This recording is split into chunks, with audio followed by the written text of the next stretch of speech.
Hello दोस्तों, कैसे हैं आप सब। स्वागत है आपका स्टॉक पिकर में। तो आज मैं आपके लिए लेके आया हूँ एक बहुत ही इम्पॉर्टेंट वीडियो जिसका टॉपिक होने वाला है ग्रे मार्केट प्रीमियम के बारे में। दोस्तों, आजकल सभी के दिमाग में ये चल रहा होता है कि ग्रे मार्केट प्रीमियम होता क्या है। जब भी कोई नया आईपीओ आता है सबसे पहले हम लोग जीएमपी के पास भागते हैं कि भाई ये जीएमपी है क्या, जीएमपी कितना चल रहा है। जीएमपी ज़्यादा अच्छा होगा हम लोग स्टॉक में अप्लाई कर देते हैं, आईपीओ में अप्लाई कर देते हैं। जीएमपी अच्छा नहीं होता है हम लोग अप्लाई नहीं करते हैं।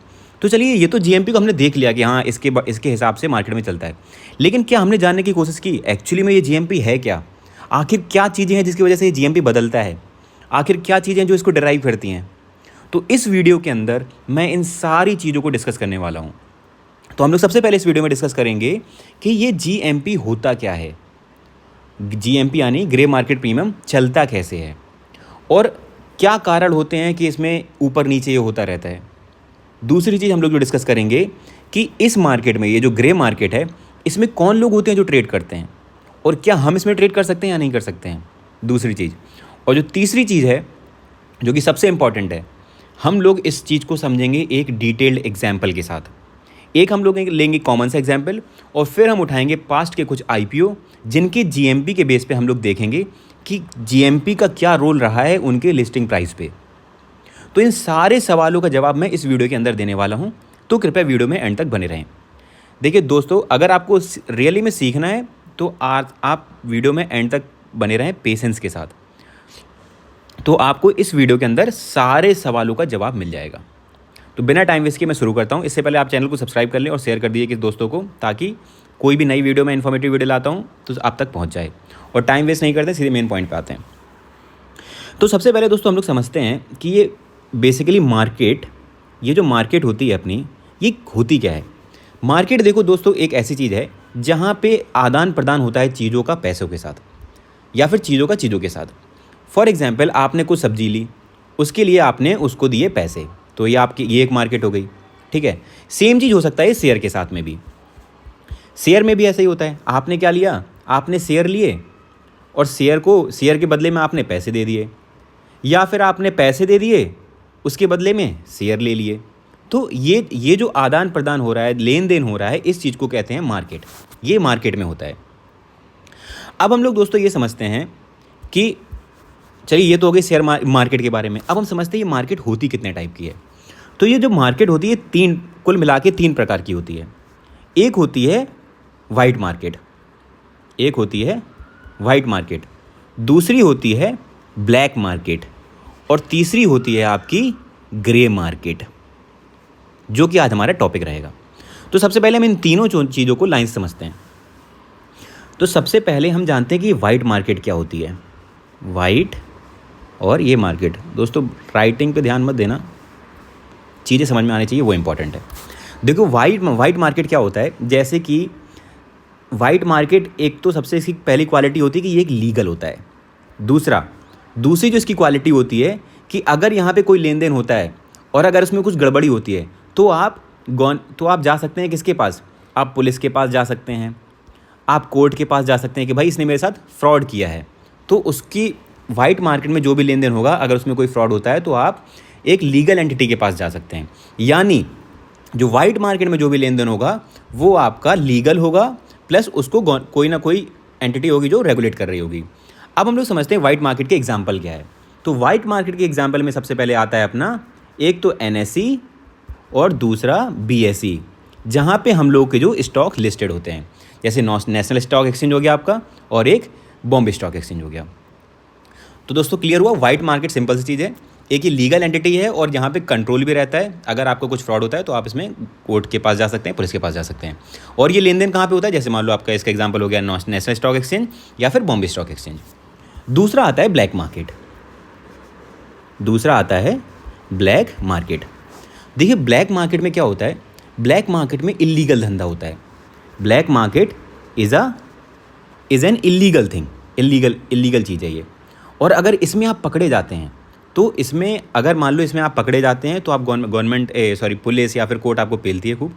और ब्लैक मार्केट में जो भी लेन देन होता है वो लीगल नहीं होता है, और उसमें अगर आपके साथ कोई फ्रॉड होता है तो इसकी इसका जिम्मेदार कोई नहीं होता है। यानी अगर आपके पास फ्रॉड हो गया तो एक तो ये आपकी ही जिम्मेदारी है, दूसरी चीज़ अगर आप इसमें फंसते हैं तो गवर्नमेंट और आपको परेशान करेगी, या फिर गवर्नमेंट की जो एंटिटीज़ हैं जैसे पुलिस हो गई तो आपको और परेशान करेगी।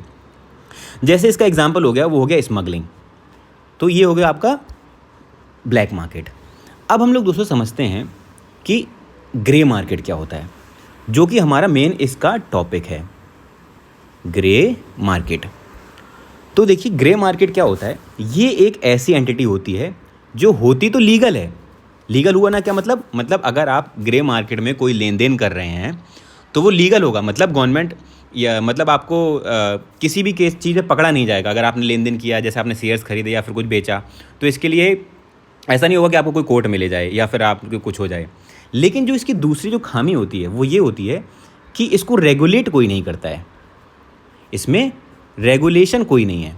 यानी इन केस जैसे मान लो दो एंटिटीज़ के बीच में आदान प्रदान हुआ चीज़ों का, फॉर एग्जांपल आपने शेयर खरीदे किसी कंपनी के मालिक से ग्रे मार्केट में, तो अगर मान लीजिए उसने अपने शेयर देने से बाद में इनकार कर दिया, तो आप इसको ले जाके आप कोर्ट में नहीं ले जा सकते कि भाई इन्होंने मेरे साथ फ्रॉड किया, आप इसको सज़ा दीजिए। क्यों?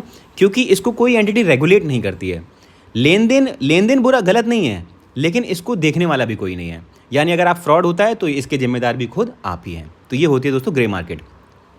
अब हम लोग समझते हैं ग्रे मार्केट को एग्जाम्पल के साथ, जो कि होगा बिल्कुल हमारे IPO से रिलेटेड, कि अब ये जो शेयर्स के प्राइस ऊपर नीचे होते हैं वो क्या चीज़ है एक्चुअली में। तो सबसे पहले हम लोग समझते हैं दोस्तों एग्जाम्पल के साथ में। जैसे मान लीजिए एक इंसान है B, एक इंसान है A, ठीक है, और एक इंसान है B। ये जो B है ना, ये कंपनी का मालिक है, ये कंपनी का मालिक है। इसने क्या किया, ये अपना IPO ला रहा है, और इसने अपना जो IPO का इशू प्राइस है वो रखा 150 रुपये। इसने 150 रुपये रखा। अब ये जो A बंदा है, ये काफ़ी स्मार्ट बंदा है। इसने क्या किया, इसने पूरी एनालिसिस करी स्टॉक की, इसने स्टॉक की एनालिसिस करी, और इसको लगता है भाई ये जो अगर शेयर है 150 का, ये जो मार्केट में आने वाला है, अगर मैं इसको पहले ही ख़रीद लेता हूँ 200 रुपये दे के, क्योंकि इसने ऐसा समझा कि ये कंपनी का ग्रोथ पोटेंशियल बहुत ज़्यादा है। यानी ये फ्यूचर में हो सकता है 200-250 भी लिस्ट हो जाए और फ्यूचर में और ज़्यादा शेयर की प्राइस चली जाए। तो इसने क्या किया, ये B के पास गया कि भाई मेरे को आपका शेयर चाहिए और मैं आपको इसकी 200 रुपये वैल्यू दूंगा। कितना रुपये दूंगा? 200 रुपये दूंगा। तो B ने भी सोचा चलो भाई क्या पता कहीं ऐसा ना हो कि मार्केट में 150 की जगह हमारा 150 पे ही लिस्ट हो, या फिर कहीं ऐसा ना हो कि उससे 150 भी से कम में लिस्ट हो जाए, तो B को तो घाटा हो जाएगा। तो इसलिए इसने सोचा चलो 200 रुपये में इसको बेच देते हैं।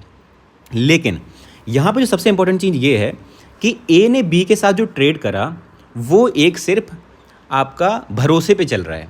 यानी A ने बोला कि मुझे आपसे 1 लाख शेयर खरीदने हैं, B ने बोला ठीक है हम आपको 1 लाख शेयर दे देंगे 200 रुपये के हिसाब से।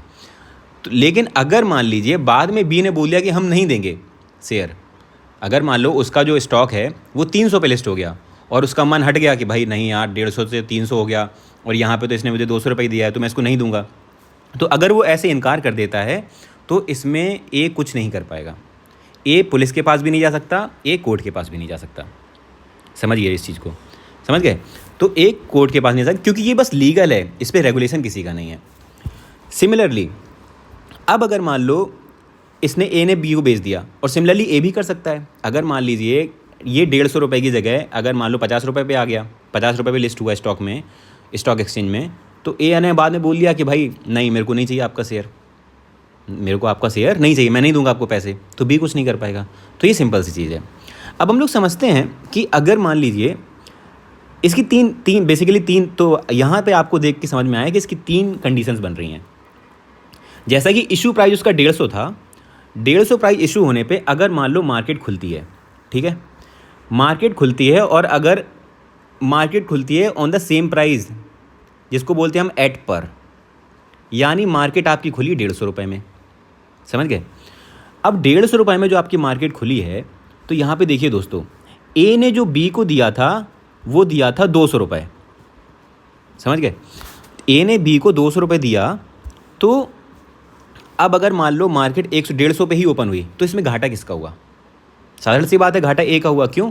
क्योंकि उसने ग्रे मार्केट में उसको 200 रुपये खरीद लिया था और B ने उसको बेच दिया था, लेकिन जब ये लिस्टिंग हुई तो ये सिर्फ 150 का ही लगा, तो इसमें A का ₹50 का लॉस हो गया, यानी अब ए जो है वो बी को ₹50 पे करेगा। ठीक है, एक चीज़।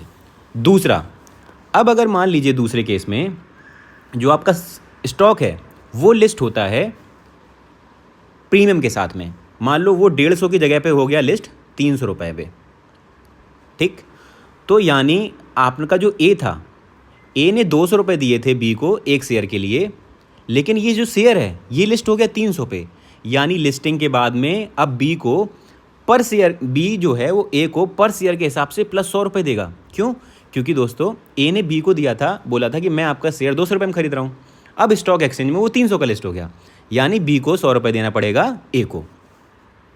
और एक तीसरी कंडीशन में क्या होगा कि अगर ये डिस्काउंट पे खुल जाता है, तीसरा डिस्काउंट पे खुल जाता है, इसे बोलते हैं हम लोग एट प्रीमियम पे खुलता है, और इसको बोलते हैं अगर डिस्काउंट में मान लीजिए अगर वो 150 की जगह पे ₹70 का ही खुला, अगर मान लीजिए ये ₹150 की जगह ₹70 पे खुला, तो ऐसे केस में क्या होगा दोस्तों कि जो ए ने जो पैसा दिया था वो दिया था 200, किसको दिया था? बी को। अब ये लिस्ट हुआ कितने का? सिर्फ 70 का।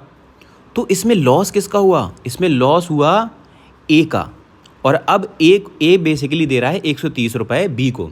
क्यों?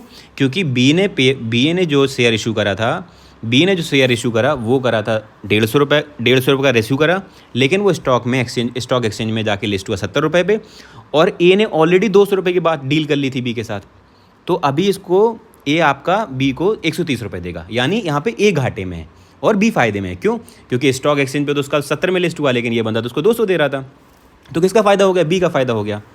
तो ये 3 कंडीशन है, यानी अगर आपका सेम प्राइस पे लिस्ट होता है तो आपको ए का लॉस है और बी का फ़ायदा है। दूसरा, अगर प्रीमियम के साथ लिस्ट होता है तो बी का फ़ायदा है और ए का लॉस है, क्योंकि ए ने, हाँ, क्योंकि ऑब्वियसली ए का फ़ायदा है क्योंकि ए ने कम प्राइस पे खरीद लिया था। और डिस्काउंट में क्या होगा कि ए का घाटा है और बी का फ़ायदा है, क्योंकि वो डिस्काउंट पे आया और इसने पहले से ज़्यादा रुपए दिया था। तो ये तीन केसेस होते हैं। लेकिन दोस्तों सबसे इंपॉर्टेंट चीज़, ये जो ग्रे मार्केट प्रीमियम होता है ये आपका वेरी करता रहता है। ठीक है, तो अब जैसे मान लीजिए इसमें आ गया कि जैसे अभी, हाँ, तो जो कंपनी का जो पोटेंशियल होता है ना, तो जो जैसे ए है और ये बी है, अब अगर ए ने बी से अगर ग्रे मार्केट में ₹150 की जगह ₹200 का ख़रीदा है, तो उसके पीछे उसने एनालिसिस करी होगी, उसको लगा होगा कंपनी अच्छा परफॉर्म करेगी, तो इसी एनालिसिस के बेस में बहुत सारे लोग शेयर्स एक दूसरे से लेन देन करते हैं ग्रे मार्केट में। तो ये जो लेन देन आपका हो रहा है ये ग्रे मार्केट है। अब अगर वो ₹150 वाला IPO जो कि इशू प्राइस था और वही 150 का IPO ए ने ₹200 का लिया, तो यहाँ पे ये जो यहाँ पे जैसे ए इशू प्राइस था ₹150 और ए ने प्राइस दिया ₹200, यानी ए ने कितना एक्स्ट्रा दिया? ₹50 एक्स्ट्रा दिया। कितना एक्स्ट्रा दिया? ₹50 एक्स्ट्रा दिया। यानी ये जो ₹50 है इसको बोलते हैं प्रीमियम। ये क्या हुआ आपका? प्रीमियम हुआ आपका। यानी जो ग्रे मार्केट में जो प्रीमियम है वो ₹50 है। क्यों ₹50 है? क्योंकि ए ने ग्रे मार्केट में बी से ₹50 एक्स्ट्रा देके एक शेयर खरीदा, तो उसका जो ग्रे मार्केट में जो प्रीमियम है वो ₹50 है। तो यानी जो हम लोग GMP देखते हैं वो यही ग्रे मार्केट का प्रीमियम है, ₹50। अब जैसा कि आप देखते हैं कि ग्रे मार्केट में आपको GMP का परसेंट दिखता है, तो यानी यहाँ पे जो ₹50 आया आपका और आपका इशू प्राइस था, इशू प्राइस जो आपका था वो ₹150 था, तो यहाँ से हमको परसेंट पता चलेगा। तो परसेंट कैसे कैलकुलेट करते हैं दोस्तों? 50 डिवाइडेड बाई 150 इंटू 100, तो ये यहाँ पे लगभग आ जाएगा आपका 33%। यानी अगर कोई स्टॉक आपको दिखता जो कि यहाँ पे मतलब इशू होने के पहले, लिस्टिंग होने के पहले आपको इसका GMP इस तरीके से दिखता है कि आपको 33.33% का प्रॉफिट होगा। क्यों? क्योंकि ग्रे मार्केट में इसका जो प्राइस है वो 33.33% ज़्यादा पे बिका है। मतलब ये जो शेयर है उसकी इशू प्राइस से 33.33% ज़्यादा से लिया गया है। तो ये होता है आपका GMP। अब GMP क्यों एक आपको सही आइडिया देता है? देखिए दोस्तों, GMP आपको इसलिए एक एक्यूरेट आइडिया देता है क्योंकि यहाँ पे बड़े बड़े इन्वेस्टर आते हैं। ये जो ए है ना, ये ऐसा नहीं है कि इसको 5 शेयर 10 शेयर या फिर 15 शेयर 20 शेयर 1000 2000 15,000 20,000 30,000 के चाहिए। नहीं भाई, ये जो ए है ना, ये लाखों में शेयर खरीदते हैं। यानी जैसे मान लो ये जनरली ग्रे मार्केट में लोग ट्रेड होता क्यों है, ग्रे मार्केट में ट्रेड होने का कारण ही यही है क्योंकि इनको ये एक तो ये डर रहता है कि पता नहीं जिस दिन लिस्टिंग होगी उस दिन हमको मिलेगा या नहीं मिलेगा। दूसरी चीज़, जिनकी अगर कैपेसिटी बहुत ज़्यादा होती है, हो सकता है एक आईपीओ के थ्रू उनको वहाँ पे मतलब जो आईपीओ के थ्रू उनको उतना मिल ही नहीं पाए, तो अगर इनको बहुत ज़्यादा क्वांटिटी चाहिए है तो इसलिए ये लोग ग्रे मार्केट में ट्रेड करते हैं और इसलिए ये ग्रे मार्केट प्रीमियम चलता है। अब ग्रे मार्केट में ट्रेड करा है तो भाई ग्रे मार्केट कुछ प्रीमियम होगा, ग्रे मार्केट कुछ प्राइस होगा। अब अगर वो प्राइस है तो वही प्राइस से आपका डिसाइड होता है वो प्रीमियम, और इसी प्रीमियम को बोलते हैं हम लोग ग्रे मार्केट प्रीमियम। समझिए दोस्तों। तो ये आप तो अभी तक हम लोग क्या क्या समझे हैं कि जीएमपी होता क्या है और जीएमपी बेसिकली किस लोग जीएमपी में क्यों अप्लाई करते हैं, मतलब जीएमपी में ग्रे मार्केट में लोग क्यों ट्रेड करते हैं, क्यों, क्योंकि उनको बहुत ज़्यादा क्वांटिटी चाहिए होती है। और ग्रे मार्केट से हमें क्यों एक सही आइडिया चलता है, क्योंकि ये बड़े इन्वेस्टर होते हैं, ये पूरी एनालिसिस करते हैं और इनको एक आइडिया होता है। अब जैसे मान लो 10 लोग आए हैं, जैसे 10 लोग आए हैं, 10 लोग खरीदने आए हैं, ये बोल रहा है 8 रुपये, ये बोल रहा है 9 रुपये, ये बोल रहा है 12 रुपये, ये बोल रहा है 8 रुपये, तो इसका जो भी एवरेज प्राइस रहता है ना वो उससे डिसाइड हो जाता है। तो फिर मतलब एक कंसेंट आ जाता है। फिर जब ये 12 वाला होगा कि भाई अरे यार ये तो बंदा 9 रुपये में दे रहा है तो मैं क्यों 12 दूँ, तो ये कम प्राइस पे आ जाएगा। तो ऐसे करके स्टेबलाइज होकर आपका एक नेट मान लो प्राइस आ गया 9, तो ये आपका 9 प्रीमियम आ गया। यानी आपका अगर प्राइस 150 था तो 159 पे बेचने लग जाएगा। तो सेम चीज़ फिर आपको रिफ्लेक्ट होती है स्टॉक मार्केट में। लेकिन अब ऐसा ज़रूरी नहीं है दोस्तों कि जो जीएमपी चल रहा है आपको सेम प्राइस पे ही लिस्ट होगा। मान लीजिए आपका 150 का इश्यू प्राइस था, 200 में उस बंदे ने लिया, प्लस 50 का उसका प्रीमियम था, लेकिन हो सकता है ये प्लस 100 पे लिस्ट हो जाए, बिल्कुल हो सकता है, क्योंकि ये तो मार्केट है ना, ये मार्केट है। ये जीएमपी जो है वो आपको एक मोटा आइडिया देता है। जीएमपी आपको आइडिया देता है कि लगभग इतने % के आसपास रहेगा, वो नहीं रहेगा, उसके आसपास रहेगा। तो ये होता है जीएमपी। अब हम लोग ये चीज़ समझते हैं एग्जाम्पल के साथ में। तो सबसे पहले हम लोग जाते हैं इस पे, ये देखिए पास्ट के कुछ आईपीओज हैं और यहाँ पे हम लोग देखेंगे कि जैसे यहाँ पे ये जो आपको आईपीओ दिख रहे हैं ये सारे आईपीओ पहले से ऑलरेडी आ चुके हैं। तो जैसे ये गाला प्रिसीजन है, अब ये जो गाला प्रिसीजन है इसका जो जीएमपी का जो इशू प्राइस था वो 529 था। इसका जो इशू प्राइस था वो 529 था और इसका जो ग्रे मार्केट प्रीमियम चल रहा था वो 245 चल रहा था। तो दोनों मिला के आइडियली इसको प्राइस लिस्ट होना चाहिए था 774 रुपये में, यानी 46% में। बट ये लिस्ट कितने पे हुआ, 36% पे लिस्ट हुआ। यानी हुआ तो पॉजिटिव ही लिस्ट, यानी मिला तो इसको पॉजिटिव ही, लेकिन वो 46% की जगह 36% पे हुआ। होना था उसको 774 रुपये में, लेकिन वो हुआ जाके 721 में। यानी आपको क्या समझ में आया यहाँ से ये समझ में आया कि जो आपका जीएमपी है वो उसने एक ये आइडिया दिया कि आपका जो प्रॉफिट % वहाँ पे दिख रहा है वो उसके लगभग आसपास रहेगा, एक्यूरेट वो नहीं रहेगा। आपको मैं दूसरे एग्जांपल के साथ समझाता हूँ। जैसा कि एक इम्पॉर्टेंट एग्जांपल था जिसमें, हाँ ये देखिए प्रीमियर एनर्जीज़ का देखिए भाई, बहुत ट्रेंडिंग पे चला था ये आईपीओ। इसमें आप देखेंगे कि ये जो प्रीमियर एनर्जी था इसका 450 का इशू प्राइस था, 487 का इसका ग्रे मार्केट चल रहा था, प्रीमियम चल रहा था। इसको लिस्ट होना था 937 पे, लेकिन ये लिस्ट कितने पे हुआ, 990 पे। यानी ऐसा भी नहीं है कि जो जीएमपी है उससे कम आएगा, जीएमपी जो है उससे ज़्यादा भी आ सकता है।